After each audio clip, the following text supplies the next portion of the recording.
Brasil de Fato. O cenário que a gente está vivendo hoje demanda que a gente dê um passo atrás e entenda que a economia brasileira ela vem sendo marcada por uma ofensiva, né, dos setores conservadores. Os interesses dos bancos não são os mesmos que promovem a expansão da nossa produção de bens e serviços, que é o que importa para satisfazer necessidades materiais da nossa população. Então, uma série de mitos econômicos que vão sustentar essa ideia de que o Estado deve reduzir as suas funções macroeconômicas e, sobretudo, reduzir o montante dos gastos, que, no fim das contas, significa um benefício para a sociedade. A Faria Lima faz pressão não porque ela está preocupada com as contas públicas, ela faz isso porque há um interesse em ampliar a sua taxa de retorno, que está muito ligada a reduzir o papel do Estado. A gente está permitindo que esse grupo de vampiros, de parasitas, determinem a gestão macroeconômica da nossa economia. Por um lado, ele não é um governo neoliberal, por outro lado, ele também não é um governo anti-neoliberal. O governo Lula III, ele é eleito ainda sob essa premissa, quer dizer, não só o governo, mas as forças progressistas de forma geral, não conseguiu reverter esse quadro de forte pressão do neoliberalismo.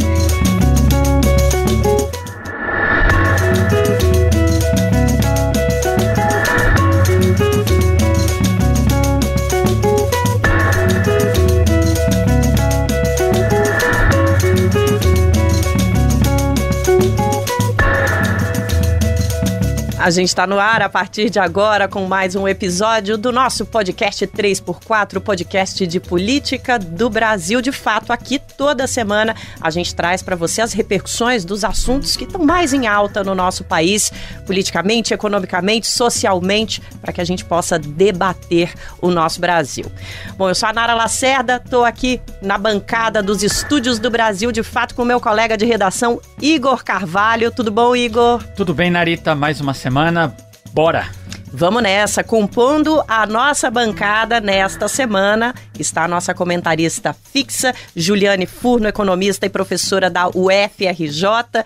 Ju, tudo bom? Olá, Nara. Olá, Igor. Olá, o nosso convidado, Daniel. Prazer estar aqui com vocês, embora hoje a gente não vai falar de coisa boa, né? Mas vamos aí analisar essas propostas que estão na mesa. Não vamos falar de coisa boa, mas é uma felicidade falar de economia com você aqui com a gente, viu, Juliane? Porque a gente sabe que o programa vai ser um arraso, que a gente vai conseguir explicar tudo para a nossa audiência. Bom, como a Ju já trouxe, hoje a gente vai falar de economia, gente, mas não precisa desligar o seu computador, o seu celular, continua aqui com a gente porque o assunto é muito importante. Sob o comando do ministro da Fazenda, Fernando Haddad, a equipe econômica do governo Lula III tem se debruçado nas últimas semanas em uma agenda que está sendo cobrada aí pelo mercado financeiro, por alguns entes políticos, desde o começo do governo, o corte de gastos públicos. É isso mesmo. Bom, para isso, Haddad até adiou uma viagem que faria nesta semana para a Europa. A pedido do presidente Lula, ele ficou no Brasil, teve reuniões com ministros e ministras a semana toda para tratar desse assunto.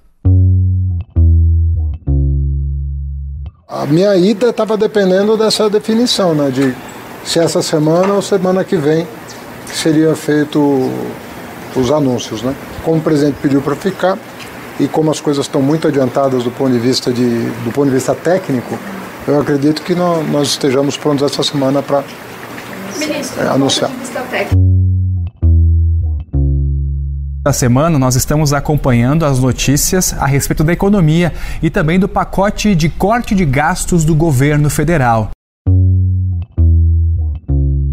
Eu estou num processo de discussão muito séria com o governo, porque eu conheço bem o discurso do mercado e eu, às vezes, acho que o mercado age com uma certa hipocrisia, sabe, com uma contribuição muito grande da imprensa brasileira para tentar criar confusão na cabeça da sociedade. Acontece que nós não podemos mais jogar, toda vez que você tem que cortar alguma coisa, em cima do ombro das pessoas mais necessitadas. E essas políticas estão sendo descritas pela imprensa hegemônica e burguesa como uma resposta necessária para equilibrar as contas e para garantir investimentos. Mas será que o Brasil precisa mesmo de medidas de austeridade? Num país com índices positivos de emprego, inflação controlada, projeção de 3,4% do crescimento, por que o governo está escolhendo esse caminho? Para ajudar a gente a entender tudo isso, esse cenário econômico, as implicações desse conjunto de medidas de corte de gastos, a gente convidou o professor Daniel Negreiros, que é economista e professor da UFRJ, a Universidade Federal do Rio de Janeiro. É um prazer falar com você, professor. Obrigada demais por estar aqui conosco. Prazer é meu, Nara. Obrigado aí pela oportunidade. Vamos lá, Igor, que eu sei que você tem um monte de dúvidas sobre esse tema já. Bora, porque eu sou da turma da dúvida quando o assunto é economia. Todos somos. Daniel, eu queria começar falando sobre o assunto do momento, que é o corte de gastos. De um lado nós temos o mercado que está pressionando o governo por ajustes fiscais, e do outro figuras públicas da esquerda e especialistas em direitos sociais argumentam que o Brasil precisa deixar a austeridade de lado e apostar e adotar medidas alternativas para estimular o crescimento. Daniel, como que nós chegamos nesse ponto e por que o governo enfrenta uma pressão tão grande em relação a isso? Como nós chegamos, né, nessa situação de autossabotagem absoluta por parte desse governo? Eu acho que a gente chegou aqui com muita incompetência e covardia, né, dos nossos gestores macroeconômicos. Acho que a gente não tem mais que ficar fingindo, né, que quem está sabotando o crescimento, o desenvolvimento do nosso país é aliado de alguma pauta popular. Não é. Né? Esse governo parece ter escolhido governar para Faria Lima. E essa é uma escolha antipovo, tá? Porque os interesses de rentistas, de quem ganha dinheiro com a especulação financeira, de quem ganha dinheiro brincando de cassino, de dar golpes financeiros no povo trabalhador, quem ganha com isso não está interessado no bem-estar coletivo. Está interessado em sabotar o crescimento, a expansão industrial, porque ganha da aplicação de golpes financeiros, que no final são golpes de soma zero, que só transferem recursos para uma elite puramente parasita, que não contribui nada para a sobrevivência da nossa espécie. Um banqueiro, um rentista, não faz absolutamente nada de útil. É um golpista que suga riqueza material da sociedade para se manter consumindo muito mais do que deveria se a gente estivesse ajustando esse consumo à sua capacidade de contribuir materialmente ao produto real da economia. Então a gente está permitindo que esse grupo de vampiros, de parasitas, determinem a gestão macroeconômica da nossa economia, que é um absurdo. Politicamente não faz sentido, porque são uma minoria que não deveria ser relevante para as decisões de um governo popular, e economicamente menos ainda, porque não é isso. Os interesses da Faria Lima, os interesses dos bancos, não são os mesmos que promovem a expansão da nossa produção de bens e serviços, que é o que importa para satisfazer necessidades materiais da nossa população. Então, uma escolha terrível, uma escolha estúpida, uma escolha que é demonstravelmente burra, até pelas nossas experiências recentes, desde pelo menos o golpe de 2015 ou a pandemia. A gente viu como a opção de agradar o rentismo produz efeitos horrorosos politicamente, materialmente, e a gente já deveria ter aprendido a lição. Ju, o que você tem a nos dizer sobre isso? O Daniel falou um pouco como chegamos a esse ponto. O que você espera de resultado e por que você acha que o governo está tão suscetível a pressões? Bom, eu acho que a gente entender, na verdade, o cenário que a gente está vivendo hoje demanda que a gente dê um passo atrás e entenda que a economia brasileira ela vem sendo marcada por uma ofensiva, né, dos setores conservadores há bastante tempo, sobretudo a partir da narrativa que foi ganha, né, e que se apresentou vitoriosa da crise de 2015, que foi identificado que o problema da economia brasileira naquele período teria tido como estopim os excessos, né? O excesso de gastos, sobretudo, mas também o excesso de intervenção estatal, né? O excesso de presença do Estado na economia, o excesso de mobilização das empresas públicas.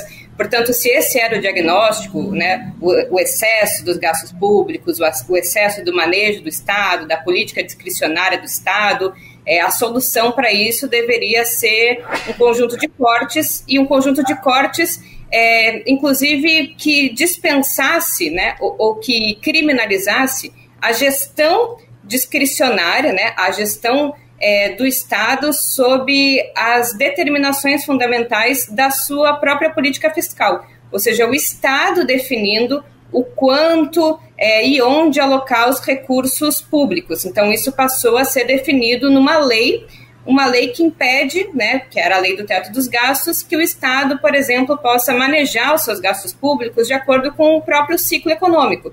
Se tem uma pandemia, por exemplo, que vai demandar mais transferências de renda, se tem uma expectativa de aumento populacional, envelhecimento populacional, que vai demandar mais recursos na saúde, na educação, né? Uma lei que, no fim das contas, fere a democracia, porque impede que a sociedade, que elegeu um governo, possa ter neste governo um agente que determina e que escolhe onde a riqueza socialmente construída pelos trabalhadores vai ser alocada para satisfazer as necessidades do Estado brasileiro. O governo Lula III, ele é eleito ainda sob essa premissa, quer dizer, não só o governo, mas as forças progressistas de forma geral não conseguiram, a despeito de muita mobilização dos economistas críticos, da intelectualidade, não conseguiu reverter esse quadro de forte pressão do neoliberalismo, a despeito de ter conseguido fazer concessões ou modificações pontuais que foram, em alguma medida, importantes. Quer dizer,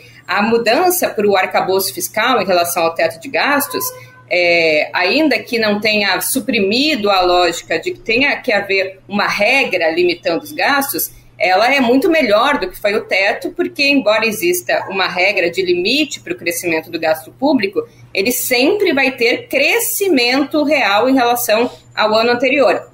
Diferente do teto, que limitava esse crescimento à variação da inflação do ano anterior, o que, no fim das contas, significava uma trajetória decrescente do gasto público com relação ao PIB. Além disso, entre, né, a transição e a posse do governo Lula, houve uma PEC que ampliou substancialmente os gastos públicos e também deu um fôlego, inclusive explica o crescimento da economia até hoje, né, sustentado nesse motor.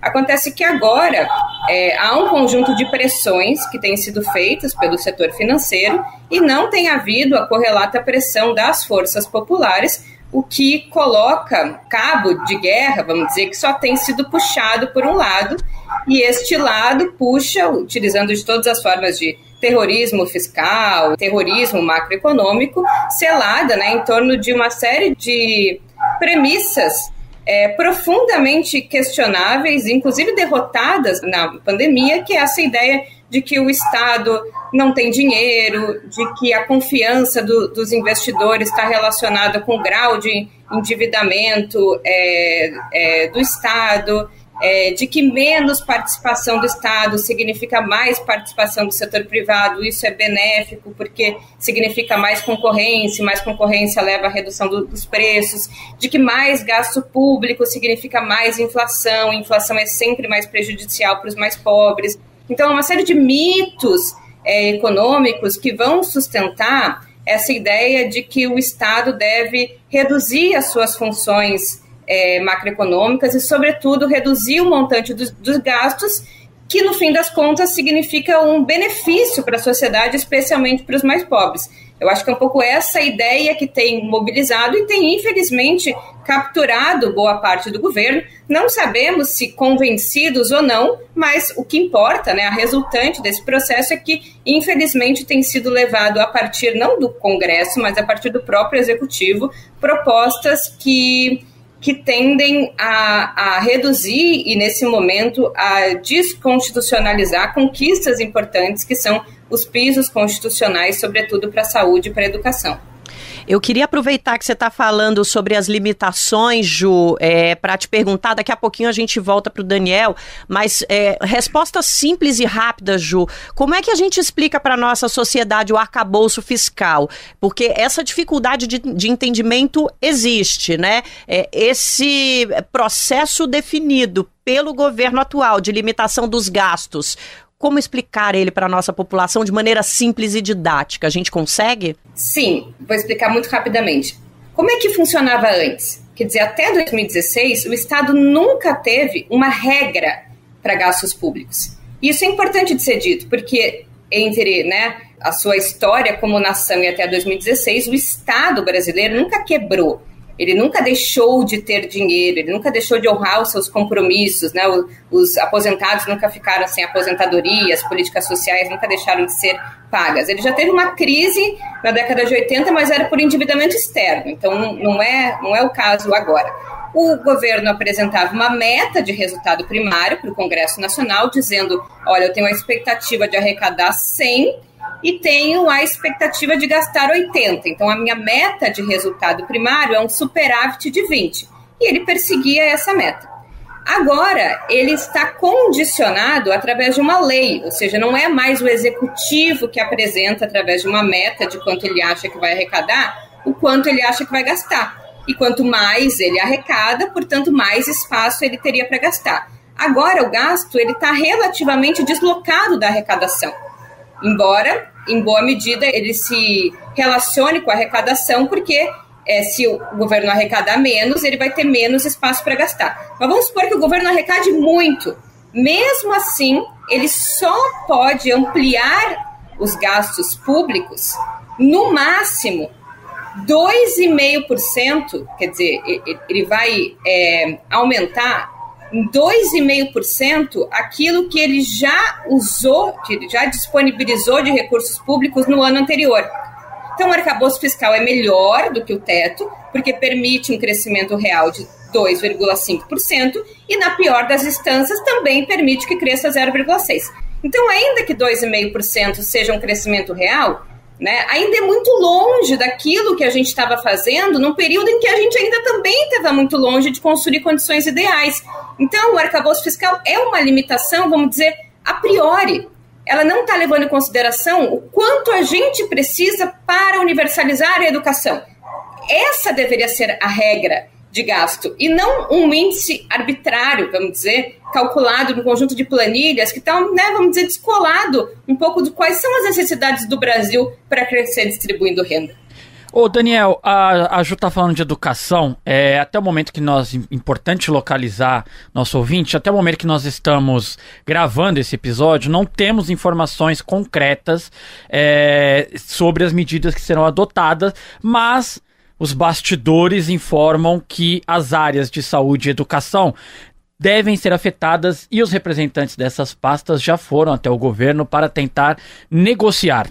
São pastas fundamentais para a classe trabalhadora. E aí eu te pergunto, Daniel, serão os trabalhadores que pagarão por esse ajuste, por esse corte de gastos? Sempre são, porque esse é mais um teto, mais um conjunto de leis arbitrárias, sem fundamentação técnica alguma, que limitam apenas aqueles gastos que mais importam para a população, que são os gastos primários. O Brasil nunca implementou, nunca teve nenhuma regra que restringisse os gastos financeiros, que são os gastos verdadeiramente nocivos do ponto de vista distributivo, gastos com juros. Esses nunca deixaram de ser realizados, nem vão, porque não há lei impedindo que eles sejam feitos. Como o único impedimento para que o governo consiga fazer os seus pagamentos é a restrição legal, que esse governo tirou de cabeças incompetentes e tecnicamente infundadas, o rentismo tem acesso permanente à Bolsa Banqueiro, que nunca vai deixar de ser paga, porque não há nem proposta de limitação sobre gastos financeiros, sobre os pagamentos totais, o resultado fiscal inteiro, é sempre sobre o resultado primário. Então, a gente são regras feitas quase que maldosamente, feitas para limitar o tamanho do Estado que importa para a população. E aí eu até discordo com todo respeito, Ju, de que o arcabouço seja melhor do que o teto. Porque o teto do Temer era tão ruim que ele obrigava o governo a fazer furos negociados politicamente, mas, enfim, o governo acabava percebendo que, né, a alternativa de manter o teto do Temer funcionando seria o fim da sociedade. Na pandemia, o próprio Guedes, que é um monstro sabotador que só tem interesse na miséria humana, mesmo assim ele percebeu que se não flexibilizasse aquele teto horroroso, ele não ia conseguir governar, ia acabar caindo. Então, um teto feito do tamanho do teto do Temer, que inviabilizava a governabilidade, ele sempre vai ser furado. O teto do Haddad, ele é feito no tamanho certo para ser implementável, mas se constantemente limitar a expansão do nosso Estado. Ou seja, ele é sabotador de longo prazo. Ele é sustentável no curto prazo para a gente seguir desmontando o Estado sem criar uma situação de ingovernabilidade que obrigue o teto a ser revisto. Esses números de 0,6% e 2,5% são tão arbitrários, deveriam ser motivo de vergonha para quem escreveu essa porcaria. A gente conhece esses caras, a gente sabe que eles são declaradamente keynesianos. Como é que um keynesiano tem a coragem de me colocar um número arbitrário de 2,5% a priori, sem reconhecer que a economia brasileira e qualquer economia monetária é puxada pela demanda e pelos gastos autônomos? Então não faz sentido você já colocar um limite que nunca refletiu a realidade da expansão dos gastos primários no Brasil. Nenhum governo anterior conseguiu manter os gastos primários dentro de um limite tão mesquinho, mas isso hoje é o que está sendo imposto ao nosso governo. Então é inaceitável, assim, é tecnicamente fraco. Tá? A gente já sabe hoje que os governos que têm moedas soberanas não realizam gastos com a receita tributária, porque qualquer economista que ainda repetir essa bobagem vai ser obrigado a responder de onde vem o dinheiro que as pessoas usam para pagar imposto.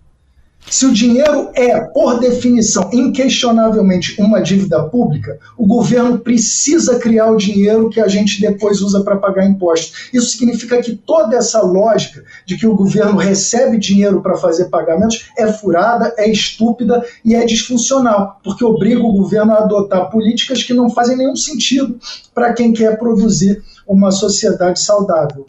E professor e professora, né, Daniel e Ju, o Brasil está numa crise tão absurda assim, a ponto de a gente ter que adotar medidas restritivas de gasto, né? Por que a gente adota medidas de austeridade num cenário de crescimento do emprego, queda, né, no índice do desemprego, inflação sob controle? Pelo que vocês falaram, não se justifica em cenário nenhum.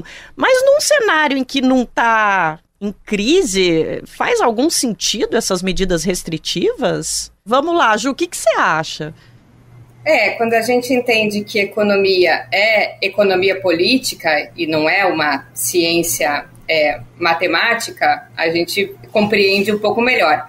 Mas essa pergunta é muito boa, porque quando o Brasil enfrentou a crise fiscal de 2014, quer dizer, quando pela primeira vez nos governos petistas o Estado brasileiro incorreu em déficit público, quer dizer, as receitas foram menores do que as despesas, mas se você olhar o que ocasionou isso, você vai ver que não foi a explosão do gasto, na verdade o gasto público até desacelerou, mas foi a queda substancial da receita, estava ali óbvio que era um problema de queda da receita, né? E como você aumenta a receita do Estado? Às vezes é até aprofundando o déficit durante um curto período de tempo, ou seja, aumentando os gastos públicos, porque na medida em que o Estado faz uma transferência de renda, aquela pessoa que recebe a renda de um programa de transferência de renda, ela vai gastar. E aí, se ela gasta, ela ativa a economia. Se ela ativa a economia, principalmente consumindo e levando em consideração a tributação extremamente regressiva no Brasil,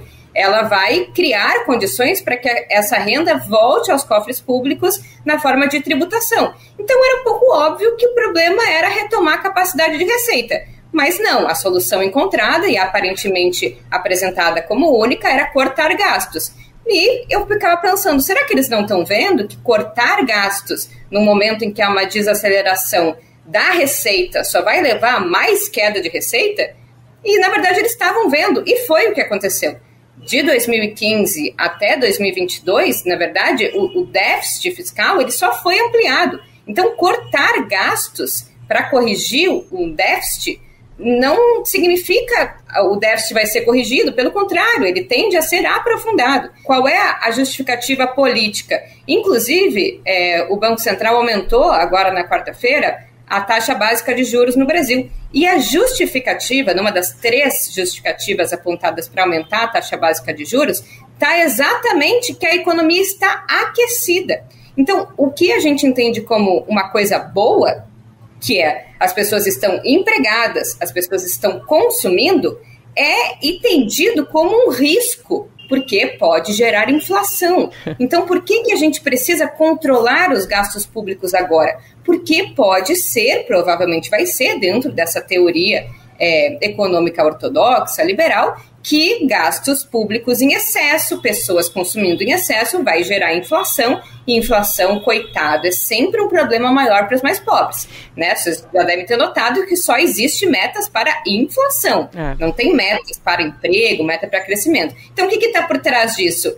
Manter estabilizado o valor da moeda. Isso é muito importante numa economia financiarizada como a gente tem hoje. E talvez o motivo mais importante para finalizar há uma crise no capitalismo. E há uma crise, e aí, como o Marx diria, para trazer o bom velhinho, em crises capitalistas, há o que ele chama de sobreacumulação de capital. Tem muito capital sobrando, que não encontra lugar para se valorizar. E ele quer se valorizar em locais que têm taxa de lucro extraordinária. Claro, ele não quer ir para setor onde tem elevada concorrência. Onde que tem taxa de lucro extraordinária? Onde, exatamente, não tem concorrência. Então, quando você restringe o financiamento público de saúde, educação, seguridade, previdência, você abre espaço para acumulação privada, sobretudo internacional. Então, menos recurso público na saúde é mais plano de saúde vendido. Menos recurso público na educação é mais escola privada ou bolsa em escola privada que é ofertada. Então, há um interesse do capital privado em se apropriar dos serviços públicos e melhor ele vai fazer isso quanto mais for asfixiado, mais for sucateado. Então, a Faria Lima faz pressão não porque ela está preocupada com as contas públicas, ela sabe que não é isso que determina a confiança dos agentes. Isso é balela. Ela faz isso porque há um interesse em ampliar a sua taxa de retorno que está muito ligada a reduzir o papel do Estado, não o Estado como um todo, mas a função do Estado empreendedor na economia. Ju, obrigada. Professor, vou estender a pergunta a você e já vou emendar também. Até o meio do ano, mais ou menos, o ministro Haddad foi até para a gringa aí, para o exterior, para falar sobre taxação de super ricos, defender uma taxação global e do nada esse discurso muda para o discurso fiscal, para o discurso de que a gente tem que economizar e tem que cortar gasto. Bom, faz sentido cortar gasto se a gente não está em crise? E como é que o senhor vê essa mudança de discurso do nada também? Eu acho que vale para a gente apontar aqui, né, que até agora qualquer sucesso econômico que a gente ainda esteja experimentando com esse governo cada vez mais entreguista vem do fracasso da agenda de austeridade que o Haddad pretendia implementar, tá? Porque apesar de todos os esforços da equipe econômica para já adotar metas fiscais muito mais ambiciosas desde o início do governo, a gente teve a sorte de ter um centrão gastador, corrupto pra caramba, que quer usar os gastos para acumular poder político, mas pelo menos gastador o suficiente para criar um espaço fiscal com a PEC de transição, que foi o que nos deu fôlego até agora e que fez com que todas as metas fiscais que o governo anunciou até hoje fossem descumpridas, né? Oficialmente, a gente ainda não está operando dentro do arcabouço completo do Haddad, porque a gente teve esse período de folga que ainda deu um empurrão na economia brasileira, num período que ainda a gente estava longe de ter esgotado o espaço de reconstrução. Dito isso, eu acho que a escolha pela austeridade que está sendo feita hoje por esse governo vem de um cálculo político completamente equivocado, talvez mal intencionado por parte de alguns agentes, mas certamente, e aí eu prefiro confiar na boa-fé do presidente da República, equivocado do ponto de vista do seu efeito de longo prazo. Me parece que esse governo ainda tem muito medo das reações da grande mídia e da Faria Lima, com seus mentirosos profissionais que se apresentam como economistas, mas na verdade recebem dinheiro para contar mentiras sobre a economia, e o governo tem muito medo de sofrer críticas desses grupos, ao invés de procurar atender às expectativas da maioria da população. E eu acho que já ficou muito claro, né, que o povo brasileiro não está muito aí para a aparência cromática das contas públicas. Não existe esse fetiche cromático de achar que as contas públicas precisam estar sempre azuisinhas para o povo ficar feliz. O povo quer comida na mesa, quer emprego, quer saúde, quer educação. Se essas coisas estiverem colhendo, o povo fica desesperado, fica puto, e aí vota no outro candidato. É assim que funciona. A inflação é vista com muita... com muita preocupação pela população, quando ela é uma inflação que corre na frente, quando os preços que estão aumentando correm na frente da renda das pessoas, porque aí elas ficam mais pobres, elas têm menos acesso à comida, às coisas básicas, e aí qualquer um ficaria puto. Então, quando a gente tem esses problemas que empobrecem a população, aí é óbvio que a população vai procurar alternativas. E aí o discurso populista de um Bolsonaro da vida, de um Trump da vida, que fala, olha, a culpa é desses imigrantes, a culpa é desses comunistas que quebraram o país, até começa a fazer sentido, porque eles não estão vendo melhoria nas suas vidas com o governo que está Então, um governo popular não tem o direito de errar tanto quanto esse governo está errando. Ele precisa entregar melhorias materiais para a população, coisa que ele não vai fazer se achar que tem que governar para a Faria Lima, porque, como a Ju colocou, a Faria Lima não ganha quando a economia cresce, ela ganha quando a gente fica restrito. Ela tem interesse em sabotar os serviços públicos, porque aí ela vai e coloca, privatiza esses espaços de acumulação com praticamente minas de ouro, né, para vampiros que podem agora vender diplomas para a população carente, que podem vender serviços de saúde totalmente precarizados, porque você não tem alternativa do Estado para cumprir, para suprir essas demandas básicas, né? Então, a gente precisa fazer uma escolha política. Parar de governar para esses vampiros, para esses sabotadores do nosso desenvolvimento e passar a governar porque faz sentido. Qual é o limite que a economia brasileira tem para oferecer bens e serviços públicos que satisfaçam as nossas demandas? É o limite produtivo da nossa economia. A gente não tem que ter medo da Faria Lima, porque a Faria Lima não consegue impedir as pessoas de construírem casas. Se o governo comprar construção de imóveis, esses imóveis vão aparecer. É óbvio que isso vai reduzir o preço dos imóveis, vai tornar imóveis mais acessíveis para a população. Se a Faria Lima disser não pode, né, não vai produzir saúde para a população, e o governo gastar e contratar médicos e construir hospitais, esses serviços vão aparecer e as pessoas vão ter acesso a isso. Se a Faria Lima disser não vai produzir comida e o governo financiar a produção familiar de alimentos, essa comida vai aparecer, vai para os mercados, as pessoas vão conseguir comprar. E é isso que importa para as pessoas. Então a gente tem que parar de ter medo da especulação financeira, até porque, e aí a Juliana sabe muito bem, nós temos plenas ferramentas, se a gente tiver controle das instituições macroeconômicas que estão disponíveis para a gente, para matar a especulação financeira na sua raiz. Se a gente puder confiar no presidente do Banco Central, não tem um centavo de especulação que pode mover o dólar acima do seu nível razoável para a nossa situação comercial. Acabaria completamente com a especulação com o dólar, e aí esse impacto inflacionário desses movimentos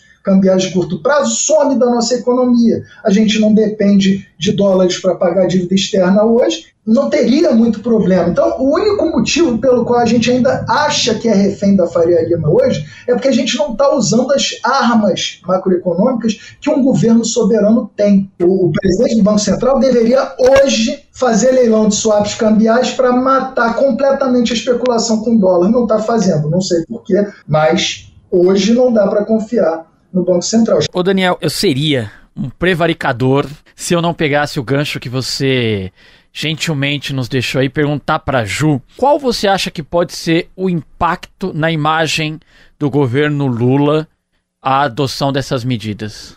Eu acho que essa é uma boa questão.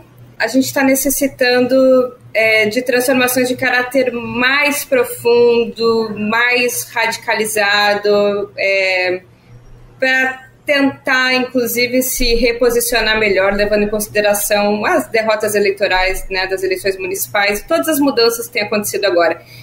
Eu acho que a gente sempre achou, baseado talvez no que foi 2002, que os índices econômicos por si só seriam suficientes para garantir a reprodução de um mandato, né? E, de fato, a gente tem inflação controlada e baixa, desemprego aí chegando na mínima histórica, aumento da renda do trabalho, tem um cenário, vamos dizer, das principais variáveis econômicas que demonstra que a economia vai bem, vai muito bem. E isso não tem sido suficiente, inclusive, para as próprias avaliações do governo, né? Então, me parece que há outros elementos que precisam compor esse cenário, porque a vida não está boa, o desemprego está baixo, mas os empregos que tem são empregos precários.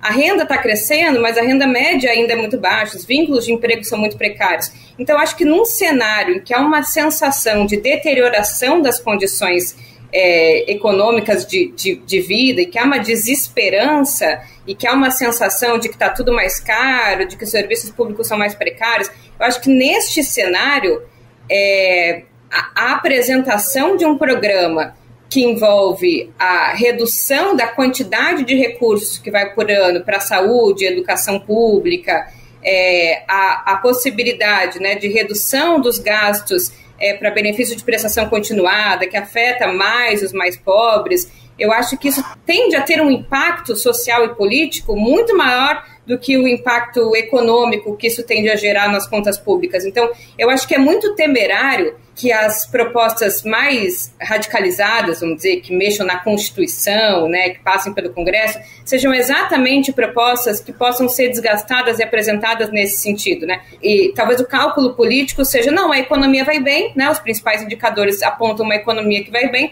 então a gente pode mexer nesses elementos, né, tentando agradar aí a vários setores. Eu acho que é temerário no sentido de que há uma necessidade de disputa ideológica com a sociedade, e disputa principalmente da radicalização de apresentação de uma proposta de futuro, de esperança, de maior transformação, que eu acho que exigiria a radicalidade no sentido de ampliar a oferta de serviços públicos, né, de ampliar a presença do Estado na economia, e não ao contrário. Então, eu visualizo que apresentar esse pacote agora, levando em consideração as derrotas eleitorais nesse período, o avanço e a consolidação da extrema-direita, tende a nos enfraquecer e a colocar em risco a possibilidade da reprodução do mandato do Lula em 2016.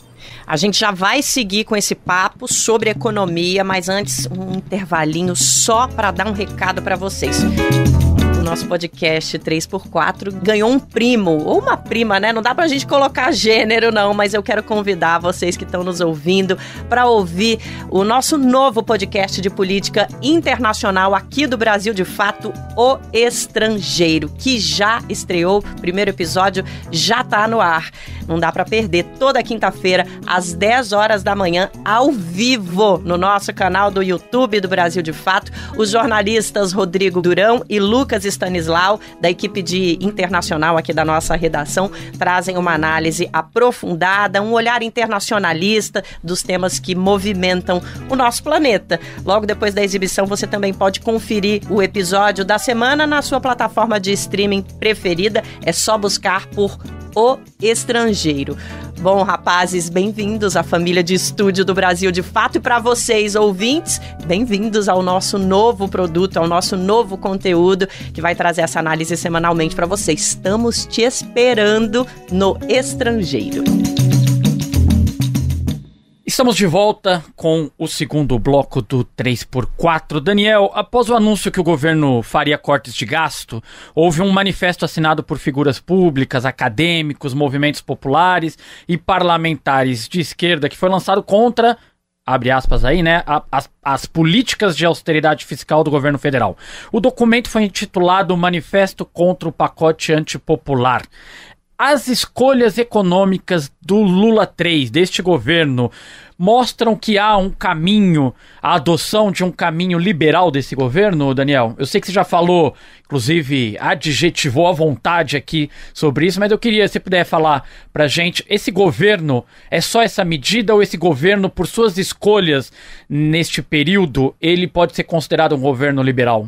Muito liberal, né? É um governo que hoje só ouve recomendações ideologicamente alinhadas com interesses rentistas e que defendem essa postura ultraliberal da economia. Assim, do ponto de vista da gestão econômica, é até difícil diferenciar esse governo do que era proposto por um Paulo Guedes da vida, que a gente sabe que era um sabotador, né, abertamente declarado do Estado, enquanto esse governo fala bonito, diz que gosta do povo, mas na hora do vamos ver, não está fazendo absolutamente nada para promover o desenvolvimento, né, das nossas potencialidades econômicas. E assim, eu fico bastante triste, né, porque a expectativa era grande que a gente usasse a oportunidade dessa eleição para reconstruir o Brasil, até usando as lições que as experiências mais recentes nos trouxeram, tanto os fracassos, né? O próprio golpe sofrido pela Dilma, que foi obviamente motivado por uma insatisfação generalizada com as escolhas pela austeridade que foram feitas naquele momento, né? A Dilma escolheu entregar um ultrapacote de austeridade fiscal para uma população que tinha pedido mais investimentos em saúde, em educação, em segurança, uma insanidade completa. E hoje a gente parece fazer o mesmo, né? Então, além disso, hoje é impossível alegar que o Estado precise usar as suas receitas para ser capaz de gastar. A pandemia deixou isso muito claro. Tá? Os economistas, antes de fazerem essas afirmações idiotas, precisam responder de onde veio o dinheiro que o governo usou para praticar um déficit primário de quase R$1 trilhão. Chegamos a 700 bilhões de reais de gastos de déficit primário em 2020, sem mudar absolutamente nada da arquitetura financeira de financiamento do Estado, porque o governo cria moeda quando gasta e depois a destrói quando realiza os seus, cobra impostos. Tá? E aí, sobre esse manifesto, eu acho interessante apontar que, de certa forma, eu fico muito pouco otimista com alguma eficácia desse manifesto em termos de influenciar as decisões desse governo, porque esse governo parece não ouvir mesmo os economistas progressistas, né? Os encontros que a equipe econômica faz são todos com a Faria Lima, com representantes do rentismo. O próprio espaço de debate público hoje está todo dominado por mentirosos profissionais que não deveriam ser mais ouvidos, gente. Né? A gente não pode seguir sendo otário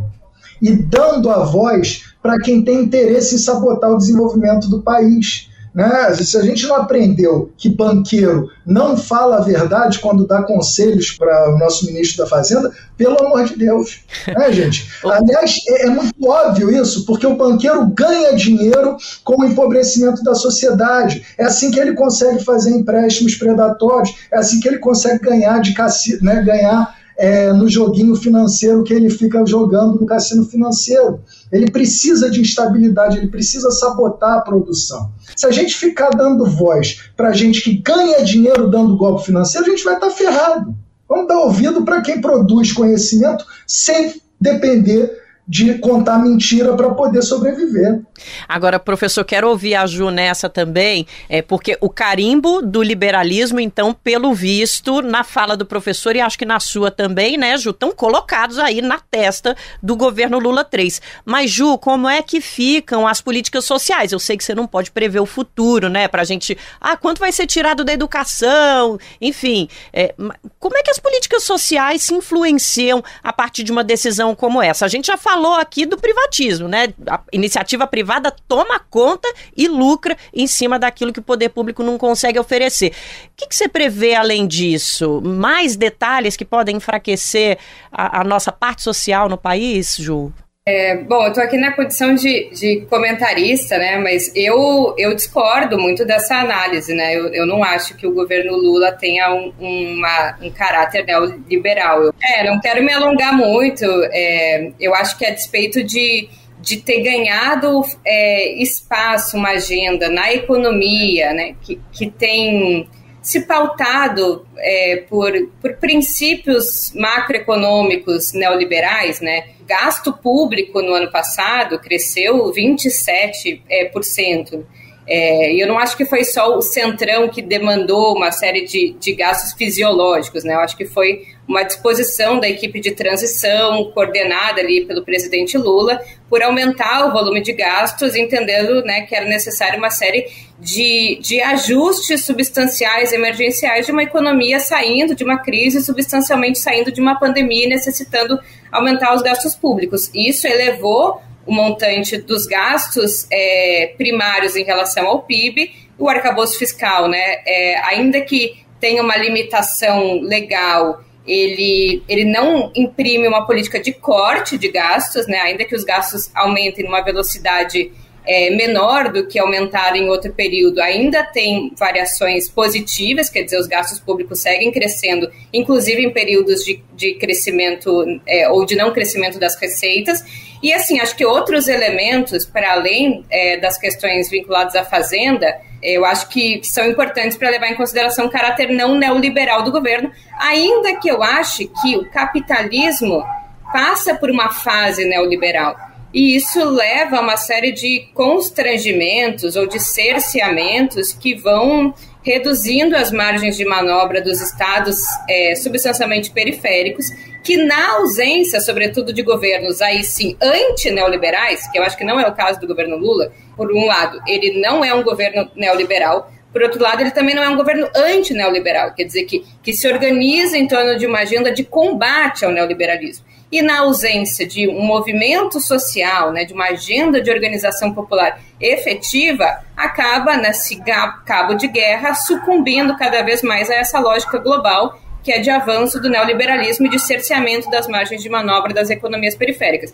Mas, assim, não há, né, na agenda um conjunto de privatizações, pelo contrário, há em alguns setores, né, sobretudo na Petrobras, uma série de reestatizações, com possibilidade de reestatizações de setores, inclusive de refinarias, o que é bastante substancial. Há uma retomada de ativismo de empresas públicas, o BNDES talvez seja uma das principais, a retomada de programas de reestruturação produtiva e industrial, em que o Estado toma a prerrogativa de ter centralidade no planejamento, na execução, como é o programa da Nova Indústria Brasil. E ainda que tudo isso tenha muitas limitações, eu acho que são limitados, demonstra uma retomada da capacidade do Estado, enfraquecido, obviamente, com menos instrumentos, mas do Estado de coordenar, né, uma série de gastos, planejamento, investimento e submeter em boa medida o setor privado às suas funções executórias, né? E acho que, inclusive, em outros programas sociais, né, que há ali a junção de políticas públicas de caráter focalizado com fortalecimento de políticas de caráter universal, como tem sido as gestões de fortalecimento e ampliação, por exemplo, de institutos públicos de educação, né, ampliação das universidades, institutos federais, a nossa própria categoria, né, dos professores, que vem de um período muito substancial, sem reajustes e que saiu de uma greve vitoriosa. Então, eu acho assim, que tem uma série de limitações, mas no conjunto, né, no neoliberalismo entendido como não só corte de gastos, né, uma agenda de austeridade, mas redução da participação do Estado, criminalização do ativismo social, redução e privatização das principais empresas estatais. Eu acho que no conjunto eu não tenho elementos para dizer, né, para afirmar que o governo Lula tem um caráter neoliberal, ainda que sim esteja cada vez mais constrangido, na medida em que também não é peça principal na mobilização do ativismo anti-neoliberal, tem cada vez mais sucumbido a essa correlação de forças que infelizmente tem sido cada vez mais tensionada só pelos setores de mercado. Bom é que a gente tem opiniões tão diversas no nosso campo. Olha como a gente debate de maneira elegante, viu? Pra vocês verem como os economistas progressistas trazem bons elementos aqui pra gente. Vamos lá, companheiro, pro nosso... Ô Ju, caminhando aqui pro final do nosso programa, dentro dessas medidas, dialogando um pouco, você falou que há um constrangimento. Óbvio que o governo fica constrangido com, me parece, né, ou deveria ficar constrangido com o anúncio dessas medidas. Mas, Ju, existe algo que possa surgir no anúncio dessas medidas que soe mais progressista, que você olha assim e pense, poxa, isso seria uma medida interessante? Mora algum otimismo nesse seu coração, Ju Furno? Não, inclusive assim, muito pessoalmente, uma opinião muito pessoal, a minha grande crítica à equipe econômica é que ela me parece ser guiada por um excesso de pragmatismo a priori. Quer dizer, se apresenta um projeto que parece já ser desenhado dentro dos limites do possível.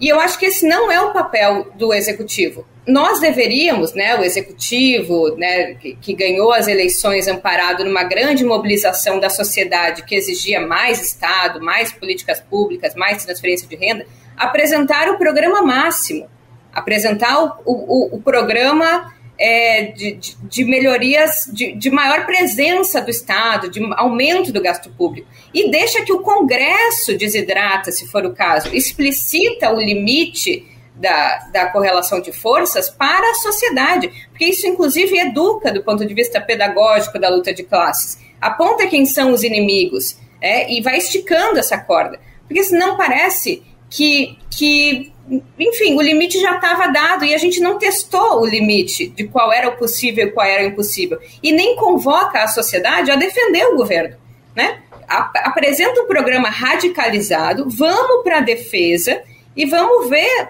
qual é testar o limite da nossa força política. E ao ser desidratado no Congresso, apresenta e politiza para a sociedade quem são os inimigos do povo. Então é o centrão. Então é a direita. Então eles são os demagógicos quando dizem que defendem a educação, mas na verdade votam para um Congresso que votam por uma proposta que desconstitucionaliza os gastos.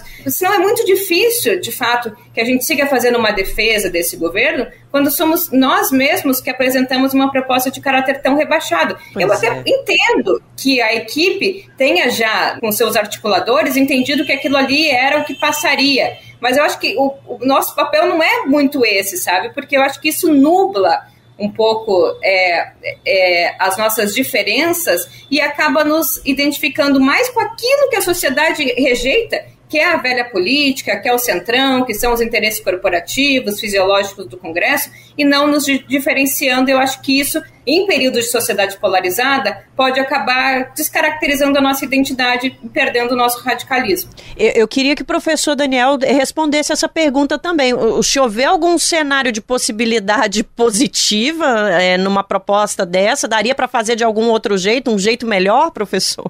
Daria, basta tentar governar para a maioria da população ao invés de governar para Faria Lima. E eu acho assim que a gente precisa parar de fingir, talvez, que aliados de ocasião, mas que são abertamente sabotadores do nosso desenvolvimento, precisam ser mantidos como aliados, gente. Politicamente, não há mais nada que se possa extrair de ganho político dos economistas ortodoxos e defensores de medidas ultraliberais, que é, né, o que o governo está repetindo como fundamentação pseudo-teórica das suas propostas. Quando a gente vê, e aí é interessante até apontar exatamente as figuras que estão empurrando essa agenda de austeridade, porque quando houve a discussão sobre a PEC de transição, a equipe econômica foi a mais ambiciosa nos compromissos, nos parâmetros de austeridade, né? O Centrão estava disposto naquele momento a oferecer mais espaço fiscal até do que o governo estava disposto a aceitar. Então o Haddad rejeitou uma PEC de transição mais generosa. O Gabriel Galípolo, ainda na equipe de transição, alegou que não cabia naquele momento que o relator da PEC de transição, que estava escrevendo em nome de um deputado do Centrão, falasse abertamente que não existe limite verdadeiramente financeiro para o gasto público, que o limite que faz sentido respeitar é o limite inflacionário. Ele aliás, abertamente defendeu mentir para a sociedade, defendendo que, como algumas pessoas na sociedade acreditam nessa mentira, a gente tem que fingir que a mentira é verdadeira. Né? Ou seja, se ele fosse o ministro da Saúde, ele estava defendendo que a gente desse cloroquina para a população, porque alguns idiotas acreditam na cloroquina. Olha só que descabimento. Tá? Da mesma forma, quando o governo debateu as metas de resultado primário, havia espaço bastante razoável, até dado pela Faria Lima, pelo mercado, que já tinha meio que incorporado nas suas expectativas um déficit primário maior do que o zero, né, ambicionado pelo Haddad, que seria muito importante para dar um pouquinho mais de fôlego fiscal para esse governo. E o Haddad parece querer redobrar a aposta na austeridade, ele parece querer ser mais conservador, mais austero do que o próprio mercado exige. Aí a gente fica vendido. Porque se a gente não tem realmente, né, apoio da Faria Lima, que sempre vai ficar exigindo que a gente corte na carne, e aí o próprio governo, como você falou, não tenta nem tensionar em nome da população, quem é que vai fazer esse trabalho para a gente? Então eu tenho que concluir que esse governo não é mais aliado do povo. A gente vai ter que escolher outros representantes, vamos ter que procurar outras alternativas, porque um governo... Assim, o que eu quero dizer é que ser melhor do que Bolsonaro e Temer é muito pouco, gente. É óbvio que se essa eleição for, né, entre Haddad e Bolsonaro, é óbvio que eu vou votar no Haddad. Mas, professor, obrigada demais, e obrigada demais a Ju também. Vamos falar um pouquinho de arte e cultura antes da gente encerrar. Você que acompanha a gente sempre sabe que aqui no 3x4 a gente sempre encerra com uma recomendação cultural dos nossos convidados e das nossas convidadas. Então, vamos passar para essa parte a partir de agora. Professor Daniel, o que o senhor trouxe de recomendação para a gente hoje? Eu tenho alguns. O primeiro seria ainda dentro dessa linha mais, né, teórica, chatinha, um documentário chamado Onde Está o Dinheiro?, que conta um pouco a história do desenvolvimento dessas ideias econômicas que a gente chama de teoria monetária moderna, né, que vieram realmente para questionar esse paradigma de que governos podem ficar sem dinheiro para gastar, uma vez que a moeda que a gente usa é uma dívida pública. Então o nome do documentário é Onde Está o Dinheiro? Where's the Money, em inglês. E aí um outro filme que me deixou assim muito, até chocado, mas reflexivamente chocado, foi esse filme chamado A Substância, com a Demi Moore, e que assim trata de questões de terror, né, de corpo, questões como a rejeição que a própria pessoa costuma fazer ao envelhecimento, né, como a gente lida mal com o envelhecimento e com as mudanças físicas, com as diferenças físicas. Então é um filme que me deixou mexido, eu acho que vale a pena, é um filme que muda ali um pouco a nossa percepção sobre algumas questões importantes. Esse ainda está nos cinemas, mas o Onde Está o Dinheiro já dá para você assistir nas plataformas de streaming. Não vou dar o nome da plataforma de streaming para não fazer propaganda, você google aí que você vai achar o documentário Onde Está o Dinheiro. E vamos para a Ju Furno com a dica cultural. Aliás, professor, o senhor não é a primeira pessoa que traz o filme aqui, indica o filme pra gente e, enfim, tá todo mundo falando sobre esse filme, né? Mas vamos lá, Ju, quais são as suas dicas para hoje? Vou dar duas. Uma já foi dada, mas eu vou referendar. Eu quero indicar o podcast O Estrangeiro. É muito legal o podcast aqui do Brasil de Fato também, mas sobre política internacional, que vai ter vários correspondentes do Brasil de Fato que estão em vários lugares do mundo, inclusive um amigo meu que mora em Caracas, estou louca para ouvir quando o Lourenço for aí convidado. E quero indicar também um filme que eu acabei de assistir no cinema, um novo filme do Almodóvar, que chama O Quarto ao Lado. É um filme super bonito, profundo, assim, de diálogos muito profundos sobre a vida, a morte, maternidade, a relação com a criação dos filhos. E uma coisa que me chocou, assim, me tocou muito, é como, no fim das contas, as mulheres exercem muito o papel do cuidado e como elas estão presentes, né? Como uma amiga, uma mulher está presente num momento tão importante como o momento da morte. E eu queria muito indicar, porque para mim foi muito revelador, assim. Deixa aí a minha dica. Fabuloso, é lindo. Eu vi esse final de semana também, Ju, e a Tilda Swinton, ela está incrível. E eu queria poder ficar 1 hora falando sobre esse filme com a Ju, porque eu achei incrível. Maravilhoso, esse né? Maravilhoso. Ele arrasa muito. Marquem. Mas, é o seguinte, eu cometi um erro. O filme do Almodóvar tá só nos cinemas. Isso. Mas a substância, meu companheiro Igor me falou, me trouxe a notícia de que já tá em alguns streamings também. É isso. Obrigada pelas recomendações. Os nossos convidados, Daniel Negreiro, Juliane Furno. Valeu demais pela participação. Vou começar pelo professor. Que honra ter o senhor aqui de novo com a gente. Professor, obrigada pela participação e obrigada por estar sempre junto com o Brasil de Fato para tratar desses temas áridos e necessários. Valeu por nos levar à radicalidade, professor. Valeu, eu adorei o papo, sempre curto muito estar com a Ju conversando, com você, Nara, agora conhecer, né, o camarada aí, Igor, e espero que a gente consiga repetir esse bate-papo em outros momentos. Sem dúvida. Valeu demais, obrigada, Ju, que bom que você está aqui de novo com a gente, estamos te esperando para a próxima. Obrigada, valeu Nara, valeu Igor e valeu Daniel. Daniel é sensacional, eu adoro bater papo com ele, tomara que a gente se encontre mais, Daniel, pessoalmente também, às vezes eu e o Daniel a gente se cruza aqui na cidade do Rio de Janeiro. Chegamos ao fim deste episódio, Igor Carvalho. Obrigada a você também por nos acompanhar aqui. Muito obrigado a quem nos acompanha até agora. Daniel, satisfação conhecê-lo, a Ju, sempre muito legal escutá-la. Chegamos ao fim deste episódio do 3x4. Você já sabe, continue acompanhando a nossa cobertura lá no brasildefato.com.br.